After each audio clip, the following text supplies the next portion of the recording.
আসসালামু আলাইকুম এভরিওয়ান, আশা করি সবাই অনেক ভালো আছেন। কয়েক মাস আগে আমার আম্মু ছোলা বা বুট যেটাই বলে, সঠিকটা আমি তো বুটই বলি, তো যাই হোক, সেটা এনে রেখেছিল কয়েক মাস আগে।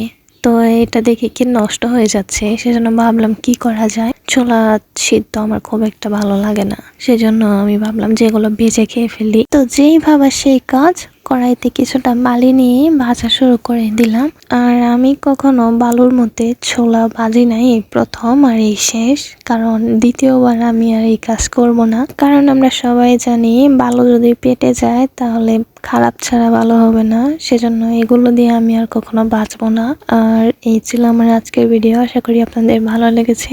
ভালো লাগলে অবশ্যই আমার চ্যানেলটি সাবস্ক্রাইব করে দিন এবং ভিডিওটিতে একটি লাইক দিন। আর ভিডিওটি আপনাদের কেমন লেগেছে অবশ্যই কমেন্ট করে জানায়েন।